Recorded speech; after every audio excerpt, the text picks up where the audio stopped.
The champagne cork hadn't even finished rolling across the marble floor when my screen lit up. I was still in Zurich, finalizing post-deliverables for the deal I had closed, a $300 million acquisition tied up with enough strategic duct tape to keep Quantivis inflated for the next 5 fiscal years. My CEO, Doug, popped into the Zoom call like a fungus, that same smug little half-grin he wears when he's about to hand someone a cupcake and call it severance. "Linda," he said, voice smoother than a politician at prayer breakfast. "First of all, congratulations. We couldn't have done this without you, truly. I already knew what was coming." I could hear it in the artificial warmth of his voice, the way people talk to hospice patients they think are too drugged up to understand.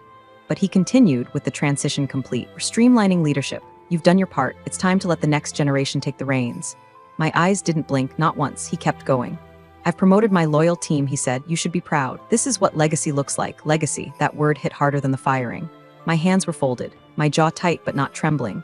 I just looked into the camera and said the only thing I knew would haunt him later. "Enjoy it," and I clicked leave meeting. The moment the Zoom window vanished, I didn't scream, didn't cry. I closed the laptop, the company one. The polished, access-logged, monitor-to-hell MacBook that would probably lock itself down remotely in the next 10 minutes. Then I reached into my bag and pulled out the older Surface tablet, the one nobody at Quantivis knew existed. The one linked to an email address created 3 years ago. The one tied to a little consulting LLC I kept buried in the fine print of a legacy contract. That's the moment everything shifted. The moment my grief turned into precision. Before we go any further, do me a quick favor. If you're the type who's binging these stories while pretending to work, I see you. Tap that subscribe button and hit like. It helps more than you know. Keeps our little revenge department caffeinated and dangerously employed. Anyway, back to the good part. Doug didn't know it yet, but he just fired the person who held the kill switch to the very deal he was celebrating. Months earlier, while negotiating a contract upgrade for our largest European client, let's call them Veldstrom, I had proposed a clause to smooth things over with their increasingly agitated compliance officer. They didn't trust Quantivis's bloated org chart. Too many cooks, too much executive turnover. They wanted a consistent, accountable party on the US end of the pipeline. So I gave them one. Under my consulting LLC, I became that party. Legally, contractually. Buried in a perfectly ordinary annex, signed off by legal during a week when our GC was on paternity leave and the temp council was drowning in and a paperwork. That clause granted Veldstrom an exclusivity agreement with Quantivis, but only if I remained the active lead on the account. The minute I was removed, reassigned, or terminated, the contract dissolved with 30 days' notice. No penalties, no legal action, just smoke. They signed it, I archived it, and no one ever read it again, until now. I tapped out a short message, just 2 words, "It's time." The reply came 60 seconds later. "Understood, call you in 5. Doug was too busy patting himself on the back to notice the ground crumbling under his Ferragamos. Back in the Zurich hotel room, I moved like a surgeon prepping for a quiet, sterile operation. I logged into a cloud account that hadn't been accessed in 11 months, uploaded 3 documents, opened a spreadsheet tracking every contract Quantivis had signed with a clause tied to my name. There were 6, 5 were minor, but one, Veldstrom, represented nearly 40% of the projected revenue baked into the $300M acquisition valuation. 40%. The number stared back at me from cell H29, like a loaded gun on a glass table. I didn't feel vindictive, not yet. I just felt clean. There's a kind of peace that comes when you realize your name isn't on the chopping block, it's on the blueprint. When Doug and his loyal team show up Monday to play house with their new title plates and LinkedIn updates, they're going to realize the whole structure rests on a foundation they don't own. Hell, they don't even know it exists. But Veldstrom does. And by the time the ink dries on their exit notice, the only thing left will be the silence in that boardroom. And maybe, if karma's feeling generous, the look on Doug's face when someone finally asks, who signed that clause? It started in Berlin. 3 months before Doug's little backstab fest, I was in a too-hot blazer and a rental conference room with no AC, sweating through a quarterly check-in with Veldstrom's regulatory team. They were a humorless bunch, think finance goths with color-coded binders, and their new director of compliance had the personality of a sledgehammer wrapped in liability disclaimers. "Quantivis has too many intermediaries," he barked, flipping through our org chart like it was a warning label on a bad drug. "We don't know who's accountable when something goes wrong." I gave him the same calm nod I reserve for TSA agents who ask me if I packed my own bag. And yet, I said, nothing has gone wrong. That didn't impress him. They were worried, rightfully so. Too many reorgs at Quantivis, too many VPs reshuffled like bad playing cards. The last guy in my role lasted 6 months. The guy before that vanished mid-integration. Some say he runs a kayak rental shack in Oregon now. Smart man. Veldstrom didn't want another nameplate and title. They wanted a person. A signature they could trust, so I made them an offer. I'd act as the legally accountable signatory for all compliance oversight and ongoing license management, but not under Quantivis's umbrella, under mine, my personal LLC, one I'd formed years ago when I briefly consulted independently before being coaxed back into the warm fluorescent hell of full-time work. I slid the draft clause across the table. It was written to look boring, deliberately so. No flashy language. Just one key line. In the event of termination or removal of Linda Rollins from her position as primary oversight officer, this agreement may be dissolved at the sole discretion of Veldstrom AG, without penalty or recourse. Simple, clean, deadly. Their compliance director read it, then looked up and said, "This we can work with." We finalized the upgrade 2 weeks later. Legal was swamped with acquisition red lines and cross-border filings. No one blinked when I submitted my version. They were too busy printing confetti for Doug's victory parade, but I made sure to file it properly. Logged the clause, archived it twice, synced it to a secure drive linked to my LLC's tax filings, even had a notary verify the sign-off date. If Quantivis ever tried to contest it, they'd find themselves wading through a swamp of documents with my name written in ink and theirs in crayon. I didn't build that clause out of spite. I built it out of pattern recognition. Doug was the kind of leader who worshipped velocity over value. Get the deal closed, get the check. Get the press release out before anyone looked too closely. And he surrounded himself with mirrors that told him how smart he looked. No one was watching the foundation, so I planted a seed, quietly, deep, right under the roots of the most valuable client Quantivis had. It was a kill switch disguised as a formality, and the moment he cut me loose, he pulled it with his own damn hand. Back in Zurich, I stared at the message thread. Veldstrom's director of partnerships. Anton was always direct. No emojis, no wasted words. When we met for quarterly dinners, he drank gin like water and hated small talk with the fury of 1,000 suns. I typed 2 words, "It's time," hit send. Then closed the app and sat very still, not from fear, from clarity. You know that feeling when you realize someone's just shown their whole hand and you're holding the ace taped under the table, that they thought I was a piece of the machine. I was the machine. Just never looked under the hood. Within minutes, Anton's reply came through, understood, confirming next steps. And just like that, Veldstrom's internal gears began to shift. Quietly, efficiently, like the start of a silent evacuation. The kind where no one raises their voice, but the exits start glowing red. I wasn't fantasizing about revenge. This wasn't some dramatic vengeance arc. I wasn't burning the house down. I was just reclaiming the bricks I bought and watching the roof collapse in slow motion. Doug had signed the deed with champagne on his breath. He didn't realize the ink hadn't even dried on the clause that would undo it all. And by the time his board checked the balance sheet and saw a $120 million anchor client vanish without warning, I'd be 3 steps ahead. Not running, not hiding, just flipping the lights off on my way out. Anton didn't waste time with pleasantries. He never did. The man ran Veldstrom's enterprise partnerships like a submarine captain, rigid schedule, brutal precision, and zero tolerance for dead weight. So when he answered my call on the first ring, I wasn't surprised. I was just relieved the world still had people like him in it. "You kept your word," he said without a trace of hesitation.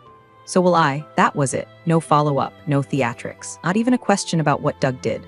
Anton didn't need context. He already understood the subtext. A call like mine doesn't come unless a line has been crossed. And Anton was the kind of man who, once crossed, never returned to the sidewalk. I opened my encrypted vault, retrieved the PDF titled plainly, Termination Triggered Dissolution Agreement, Veldstrom AG, PDF, and forwarded it to his direct inbox. The form was already signed, dated, sealed. All it needed was his initials on the dotted line to initiate the 30-day wind down of our exclusivity clause. By clause logic, it was clean. No breach.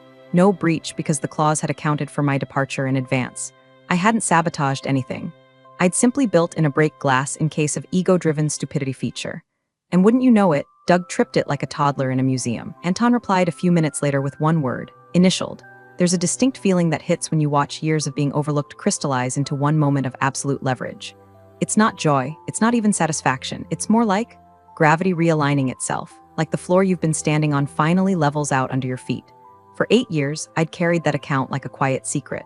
The revenue projections, the renegotiations, international filings, they all flowed through me.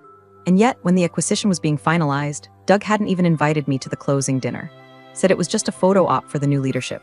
Instead, I got to watch him pose with the new VP of Client Strategy, an ex-frat boy named Kellen who once confused GDPR with some kind of gluten allergy. He was in the press release. I was in a holding pattern, waiting for someone to remember who kept the wheels from flying off. But Anton remembered. He always had. At last year's summit in Prague, he pulled me aside during lunch and said, "One day, Quantivis will forget what you're worth. If they do, call me first." He didn't say it like a compliment. He said it like a contingency plan. Now the switch had been flipped. while Quantivis's shiny new executive team were still nursing hangovers from their acquisition after-party. Anton's legal team was already drafting the withdrawal notice. Not a lawsuit, not a firestorm, just a clean exit filed with cold mechanical clarity. Clause 9.2d, subsection Roman 2. In the event that Linda Rollins is removed from project authority, Veldstrom AG may, at its discretion, terminate the exclusivity agreement with no penalty or further obligation. Doug probably hadn't read past Clause 4. Man thought exclusivity meant they owned the relationship. He never imagined it could dissolve with the removal of a single person. But it could, and it was. I watched the dashboard on my Surface as the automated legal trigger updated the status. Exclusivity terminated effective date. 30 days from receipt, the market wouldn't hear about it yet. These things take time to hit the bloodstream. But by Monday, Quantivis would wake up to a hemorrhage, and they'd have no tourniquet. Because the only person who knew where the wound was, that was me. And I'd just walked away with the bandages. I wasn't smiling. Not yet. This wasn't about revenge. This wasn't some soap opera comeuppance. It was just a truth finally getting air, like justice exhaling for the first time. They thought I was a back office pawn with good manners and no teeth. Turns out I was the last thread holding their house of cards together. And I just cut it. At 8:42 a.m. Zurich time, barely after my second espresso, Quantivis's foundation began to twitch. Kellen, the shiny new VP of Client Strategy with the personality of a LinkedIn post and the foresight of a vending machine, had just walked into the Monday pipeline sink with his usual big week ahead pep. He was still riding high from being included in last week's press release. His parents had shared it on Facebook like he'd won a Nobel. What greeted him instead was a single-line email from Veldstrom's legal division, marked urgent. Per Clause 9.2d, we are exercising our right to dissolve the agreement. Please confirm transition plan. Kellen, who'd never read the clause, let alone understood why the client ever signed it, assumed it was a mistake, maybe a prank. He responded with a cheerful "let's hop on a call and talk through your concerns." Anton's assistant replied with a PDF. Attached was the original signed agreement, highlighted, time-stamped, and annotated in brutal German clarity. My name sat cleanly next to the clause. The language was unambiguous. Contract becomes null and void upon removal of Linda Rollins as project authority. No wiggle room, no appeals, just snap, like a loaded mousetrap. Kellen tried blustering, sent 3 emails in 50 minutes with escalating desperation. We'd love to discuss alternate leads going forward. I'm happy to fly to Stuttgart personally. Surely this doesn't reflect the spirit of our relationship. Each one was met with silence. Then a reply from Veldstrom's legal team: your leadership's failure to retain Linda Rollins has terminated our exclusivity agreement. Any continued contact should be routed through legal counsel. Kellen didn't know whether to scream or sob. Instead, he wandered into the COO's office like a man reporting a UFO sighting. And that's when the dominoes truly began to fall. Within the hour, the entire strategy team was in DEFCON 2 mode. Slack threads lit up like a Vegas strip, adhere tags flying, legal and finance pinged into panic threads, and at least one intern had to Google revocation of exclusivity clause just to keep up. A junior analyst, sweet kid named Marcy, who once asked if I was the lady who made Germany stop yelling at us, dug up the original filing and sent it to the acting counsel. She flagged something odd. The contract was linked through an external party, an LLC not listed under Quantivis Corporate Holdings. She hesitated, then picked up her phone and called me. It rang, twice. I watched it light up from my desk, where I sat barefoot, sipping from a chipped hotel mug that said meetings are just emails with snacks. And I let it ring, let it go to voicemail. No message, she knew. By 10:30 a.m. Eastern, the CFO had called for a full pipeline audit. Legal confirmed what I already knew. Without me, Veldstrom's contract was unenforceable. Worse, unrecoverable. There was no clause to reinstate it. No patch. It was a one-shot mechanism, and Doug had shot himself in the foot twice. The board was pinged with a red banner alert. Emergency. Core client revenue threat. Urgent meeting 3 p.m. EST. I wasn't there to see it, of course. But someone forwarded me the internal agenda slide later. Topic: immediate impact of Veldstrom withdrawal on post-acquisition valuation presenter. CFO, pending statement from legal. No mention of Kellen. No mention of Doug. One name appeared in bold under the section titled Historical Signatory Authority. Linda Rollins. There it was. The invisible line they never bothered to trace back. The signature they dismissed as administrative. The woman they let go like old printer toner. No warning, no gratitude, just a click and a shrug. Now that signature was a scalpel, and their empire was bleeding out by lunchtime. I sat with that knowledge, not with glee, but with focus. This was always about more than one clause, one client, one CEO's ego. It was about architecture. The weight-bearing beams everyone forgets about until the roof collapses. Doug thought I was drywall. Turns out, I was the damn support column. And the sound they were hearing in that boardroom wasn't panic. It was reality finally creaking loose. The boardroom at Quantivis headquarters wasn't built for panic. It was built for ego. 12 ergonomic chairs arranged around a matte black conference table, backlit company logo pulsing like a nightclub for billionaires, and a massive screen designed to make bar graphs feel like IMAX events. But by 3:07 p.m. EST, it might as well have been a war bunker. The CFO, Marty, poor bastard, was already sweating through his third slide. He hadn't shaved. He hadn't even fixed the formatting. His deck looked like it had been assembled mid-heart attack. Based on Veldstrom's immediate withdrawal and the triggered cascade of associated contracts, he said, voice shaking just enough to betray what the numbers couldn't sugarcoat, we are projecting a revenue loss of $180 million in Q3 alone. A few heads turned, not toward him, away from him. Like maybe not making eye contact would somehow delay the guillotine. Doug sat in the corner, trying to look thoughtful, but his neck was blotchy. He kept adjusting his cufflinks, like maybe if he looked busy enough, people would forget he was the one who set this whole fire with a single click on a Zoom call. Furthermore, Marty continued, the original valuation presented to our investors and acquisition partners assumed retention of 4 key enterprise clients. With Veldstrom gone, 2 others are in legal review to determine if their contracts were materially contingent upon that relationship. A pause, not a dramatic one. Just long enough for reality to catch up. The head of investor relations spoke up slowly. Are you saying the entire $300 million valuation could collapse? Marty didn't answer with words. He just clicked the next slide. It was a big red number, minus 296,500,000, no pie chart. No bullet points. Just the raw subtraction from projected valuation if all 3 accounts dissolved or paused contracts pending review. Doug opened his mouth to speak, but someone beat him to it. Who, asked the only woman on the board, Regina, sharp as ever, drafted that clause? The room went still. Marty cleared his throat. Clause originated from a supplemental agreement filed during last year's renewal cycle. It was tied to Linda Rollins' consulting authority. Someone else muttered, Linda who? Regina didn't blink. Linda Rollins, the VP of Strategic Partnerships we let go last week. Correction, Doug let go last week. You could practically hear the air leave the room. Doug tried to salvage the moment with a tight little grin. Well, hindsight's 20/20, right? Obviously. He didn't expect, but Regina cut him off. No, Doug. Hindsight's 20/20 when the streetlight goes out. This was someone yanking the plug. Another board member, this one from the acquisition side, tapped his pen against the table like a countdown clock. So she left with the kill switch. And no one caught it? Marty shook his head. No one even looked for it. No one spoke after that. Somewhere in that silence, I imagined them flipping through org charts, trying to find a picture of the woman they'd quietly pushed aside. A name they used to drop when a client needed calming. A signature they'd built an empire on, until they decided it wasn't worth remembering. I wasn't in that room. I didn't need to be. I was still in Zurich. Same chipped mug. Same worn desk. Same soft jazz bleeding through the hotel hallway as I stared out the window at a sky that didn't care what Doug had done. And for the first time since this entire machine started spinning, I let myself feel it. Not revenge. Not yet. Just the burn of recognition. The low, slow heat of justice inching up my spine like a second sun rising. Because they knew now. They finally knew. The acquisition wasn't safe. The future wasn't locked. And the only person who had ever held the map had just watched them drive off a cliff with the steering wheel in the trunk. Doug had replaced loyalty with volume, depth with noise, and now the echoes of his choices were bouncing off every damn wall. I didn't smile, but I didn't stop it either. Doug called at 11:18 p.m. Zurich time. Blocked number. Figures. I didn't answer. 2 minutes later, my lawyer did. Doug had opened with that same syrupy tone he used when trying to impress investors, over-enunciated, soft chuckle between words, like he thought charm came with a user manual. Hey, just wanted to reach out personally, he said. No hard feelings, of course. Obviously, this whole Veldstrom thing was unexpected, but I'm thinking let's fix this.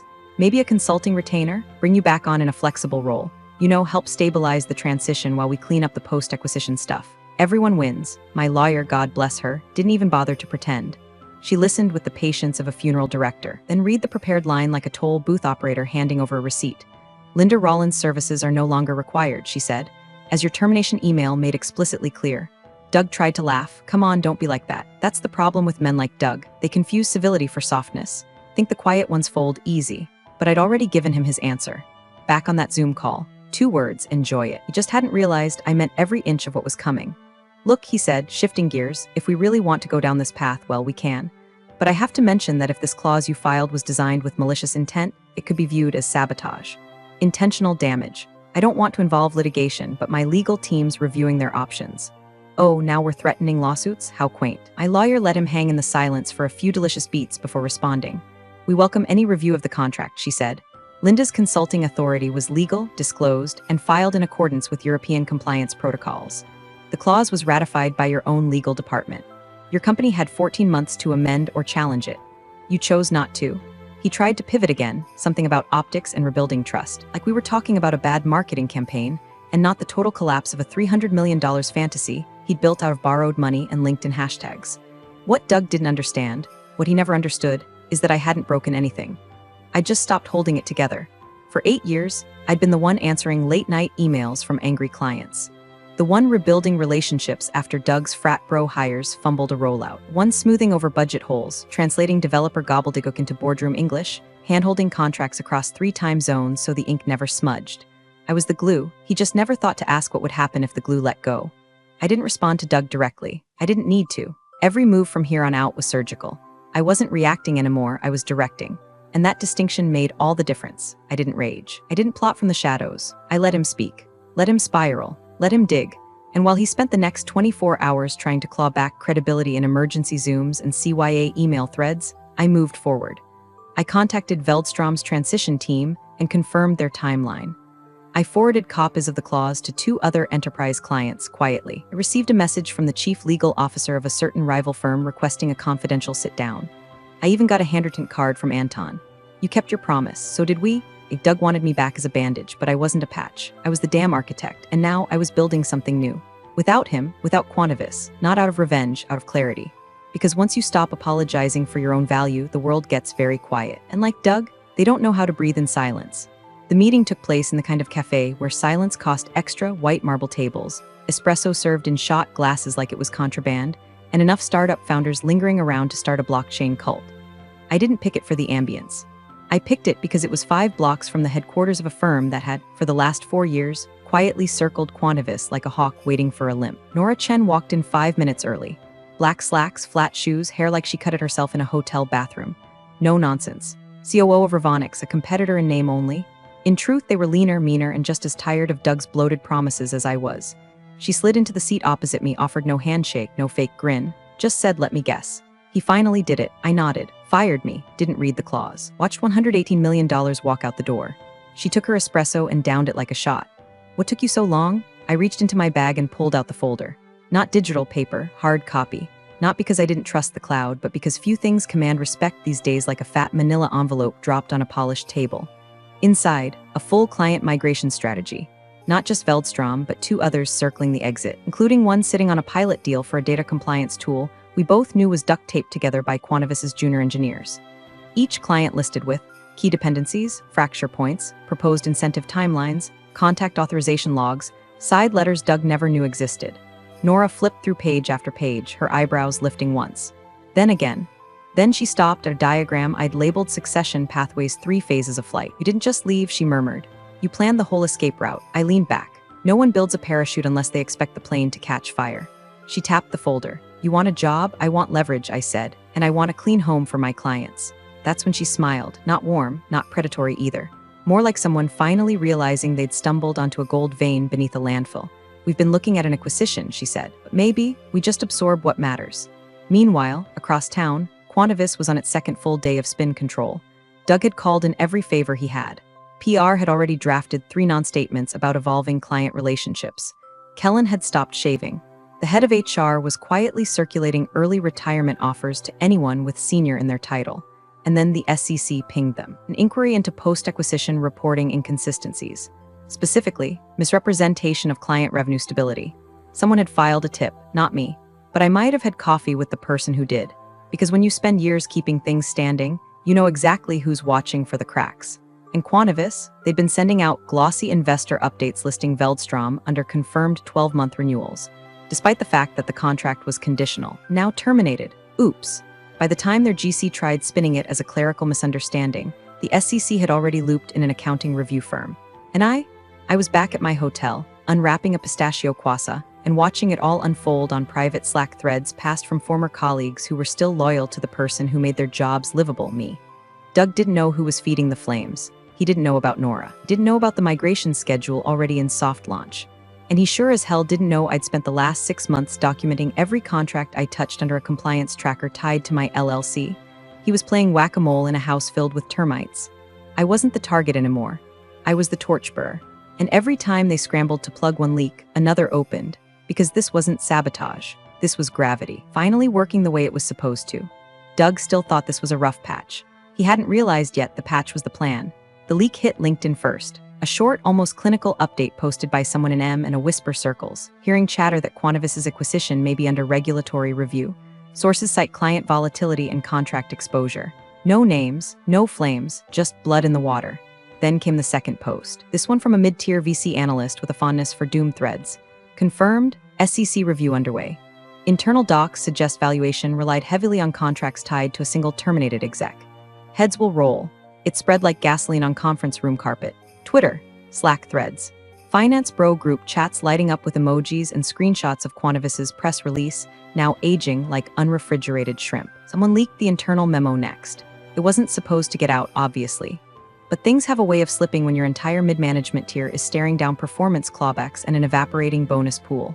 The subject line was brutal in its simplicity. Subject, updated risk exposure estimate, and below it, projected loss due to misclassified licensing dependencies, $308.4 M, not potential, not estimated, projected. That memo was sent at 9:43 a.m. By 10:20, Quantivis's share value, newly floated post-acquisition, was down 17%. By 10:45, the press had names. And by 11:10, Doug was sitting in the same matte black boardroom where he'd once bragged about streamlining legacy talent like it was spring cleaning. This time, he wasn't smiling. An emergency board session had been called. No catered breakfast. No color-coded slide decks. Just red folders, legal counsel, and enough nervous glancing to power a wind turbine. They didn't even start with pleasantries. Is it true, Regina asked from her seat at the end of the table, that Veldstrom was under an exclusivity clause tied to a personal LLC? Doug squirmed. It was, buried in supplemental documentation. It wasn't flagged during due diligence. Who signed it? She did. Who fired her? A pause. He did. There were no yelling matches. No thrown chairs. This wasn't Hollywood. It was worse. It was that bone-cold, quietly hostile energy that means the knives are out and already sharpened. Legal tried to buffer it. Said things like unforeseen complexity and retroactive audit trails. But the room had already turned. One board member, an older guy with a buzz cut and the attention span of a shark, leaned forward and asked the question that would echo for weeks. How do you fire the person holding the contract key and not know they were the contract? Doug's answer, whatever it was, never made it past the legal transcript. Because by then, his resignation was already being drafted. They gave him an out, stepping down to focus on personal projects. Classic PR junk food, but we all knew. He was being escorted out through the same glass doors he once told me needed more energetic people walking through them. Back in Zurich, my phone buzzed, nonstop. A screenshot from one of my old analysts, Doug, pale as drywall, sitting 3 chairs down from legal with his tie loose and his eyes blank. Caption, he just kept asking, what happened? I typed my reply without thinking, he did. Other messages poured in. People I hadn't heard from in years. Project manager in Chicago, an engineer in Lisbon, a procurement lead from Tokyo who once told me I was the only exec who ever remembered her birthday.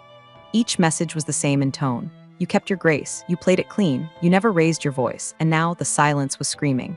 The press kept circling, but they didn't have my name. I wasn't in the articles, just a silhouette, a footnote. Terminated executive became its own legend. Didn't correct them, I didn't comment, because fire doesn't need to explain itself, it just burns. The voicemail came in at 2:12 a.m., no caller ID, just static for the first 3 seconds. Then his voice, low, stripped of its usual lacquer, the performative charm finally gone. I didn't know, Doug said, his breath catching on the words like they were foreign in his mouth. If I'd known.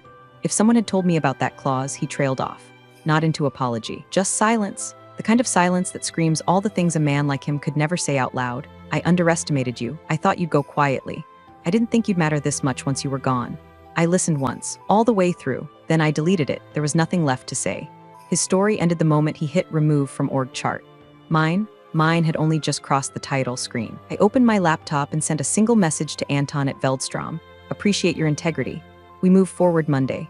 No fanfare, no victory lap, just business. The kind that lasts. Within the hour, the ink was drying on my contract with Ravonix. Nora didn't just want me, she wanted my map, my migration protocols, my client relationships, and most of all, my calm. Kind of calm that turns a flame into a furnace without ever raising its voice. Full authority, the contract read. Client retention bonus embedded. Equity to vest quarterly. There were no balloons, no champagne flutes. Just a handshake and a line at the bottom that said, in effect, we know what you're worth. By noon, 3 enterprise clients had already begun onboarding under my lead. Veldstrom had assigned me a direct liaison and fast-tracked a 2-year expansion plan. The same contracts Quantivis had gambled on, ignored, then fumbled were now mine to steer freely, cleanly, and without Doug's dead weight dragging behind. I packed light. Just one bag, one laptop, and a new badge clipped to my coat. Linda Rollins, Executive Director. Strategic integration. The plane lifted off just after sunrise, Zurich falling away beneath the wing like a fading memory. Through the window, I watched the skyline shrink. The same city where Doug toasted his legacy. The same city where I quietly, methodically dismantled the illusion he built on borrowed brilliance. He thought he'd taken something from me, but you can't take what was never yours. All he did was unlock a door I'd already built a map through. The acquisition wasn't stolen. It wasn't sabotaged. It was simply undone. And now, so was I. You're the real MVPs of the office jungle. Thanks for watching. Smash that subscribe button, or the coffee pot might just forget your next brew.